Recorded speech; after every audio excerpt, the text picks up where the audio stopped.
Humans are odd. They think order and chaos are somehow opposites and try to control what won't be. But there is grace in their failings. I think you missed that.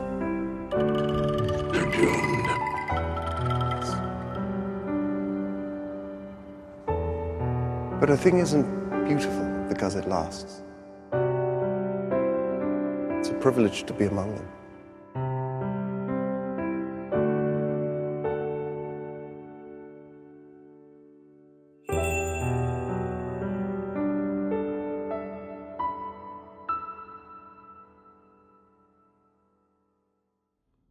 Ever since I was very young, I have always loved literature that explores the nuances of humanity and our purpose.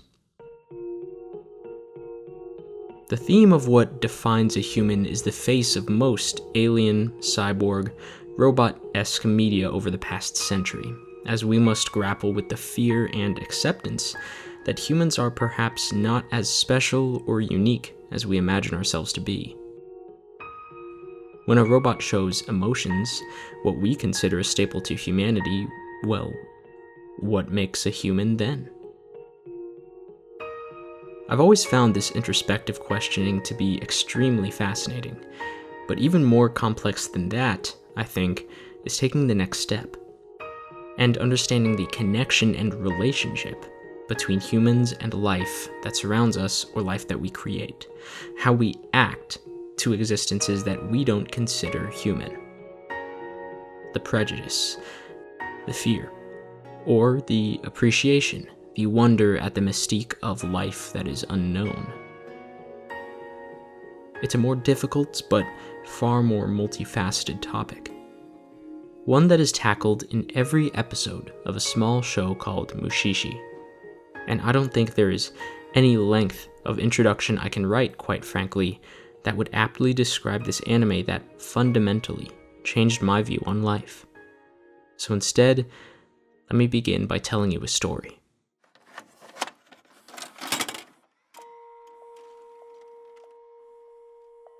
A man who specialized in what some would call spiritual or natural phenomena was once brought by a young boy to a solitary island in the ocean. There's little soil here, leaving them to scavenge plants that grow scarcely among the rocky outcrops day in and day out, and the dangerous tides only allow those of them who can sail to enter or leave from their cove once a month. But on this lonely, barren island, every night a miracle happens. For here there is a living god who the villagers make offerings to. Some even come to the island solely seeking her aid.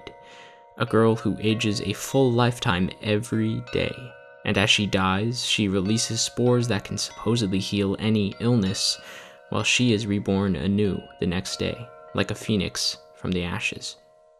But the young boy claims that the living god was once his friend, and that she has changed, and that she needs help.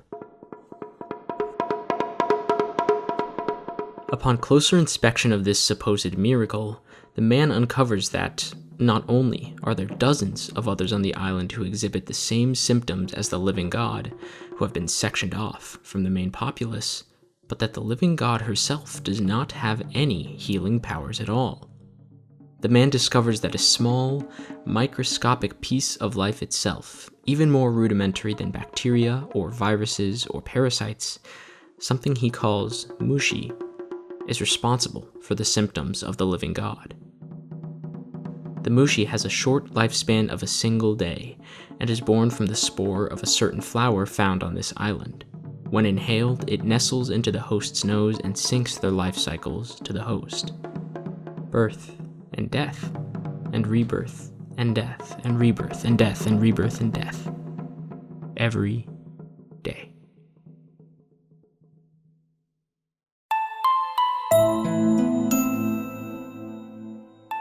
The man, who refers to himself as a Mushishi, someone who specializes in these forms of life called Mushi, finds a way to remove it from its hosts, and does so with the living god.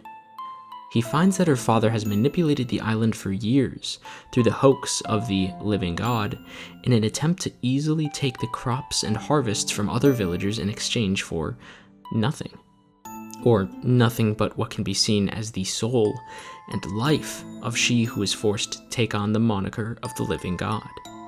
The villagers riot and kill her father, the village chief, for what he's done, and all seems good. And yet, though the girl has returned to normal, she is no longer the same. After living lifetime after lifetime, day after day, returning to this single life is terrifying. She is afraid of the endless expanse of life ahead of her, an infinitely large amount of time. Unbeknownst to the young boy and the man, the Mushishi, she sneaks away to take another flower and breathes in its aroma with the deepest breath she can muster. For this is now the only life she can happily live, even if it means she will not be the same child the young boy once knew, even if she is only a husk of who she once was.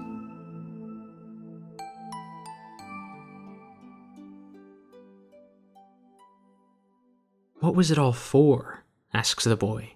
"What should I do if she doesn't want to be saved? If I must go on without the girl I once knew, what's the point?" The man smiles and tells him, "Open up the cave to find a way so that the tides don't block it. Then teach yourselves and the villagers how to fish and make the island hospitable. Live here, be by her side. They're big, daunting, tedious tasks, yes. But after all," the man says, "you've got an infinitely large amount of time to do it."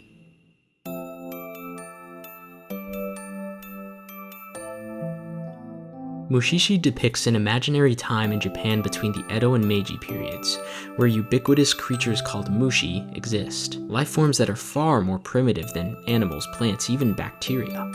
The story tells of the travels of Ginko, a Mushishi, someone who travels to research mushi and aids people suffering from problems involving them. In these stories, Ginko himself often takes a back seat, and instead we are left to watch out these tales of people's lives and how they've been affected by mushi, and how their choices and need to accept what may be can guide them forward. This, what I described, was a single episode, a single chapter among dozens that explores the nuances of life and human choice. A man burdened by the guilt of disturbing nature and important mushi in the mountains deciding to sacrifice himself to bring a guardian back to restore balance. A man who's infected with a mushi that takes root in his pillow, that manifests his dreams into reality and leads to great tragedy for his family and village, leading Ginko to help him in a sad tale of acceptance and redemption. A man realizing the girl he loved who, after undergoing a great accident, we find has been dead the whole time and simply moving along by the mushi living inside of her.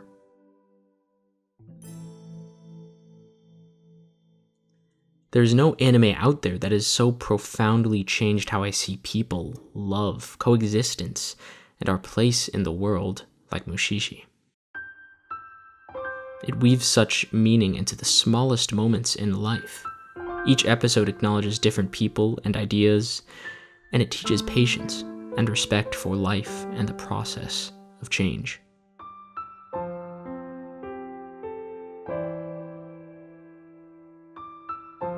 Ginko does not often seek out cases. His travels tend to take him across people, and he listens to their stories. Even if they aren't stories involving mushi, but simply tales of existence. And what changed me the most is simply watching what Ginko does. He preserves life. He will never kill the mushi, nor will he ever give up on a human who still lives, no matter how bleak their situation may appear. He is not this protector of good and all that is holy. He's often blunt and tells suffering people exactly what is happening, even if it takes away their hope. He's sarcastic and makes light of situations that some might consider dire.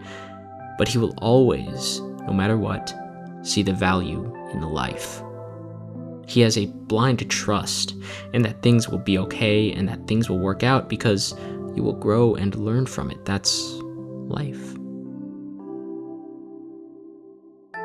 He acts as such a beautiful catalyst in these stories, as his freedom and genuine belief in the beauty of life offers such an insightful lens into what are often very sad stories. It's given me perspective. It's shown me what many of us would describe as slices of life, and sometimes he must act as a healer or an exorcist, but more often than not, Ginko is simply a voice of guidance and reason, who lets others and life itself take the course that is meant to be taken. And I think that feeling of being able to let go and allow life to take its course is incredibly freeing.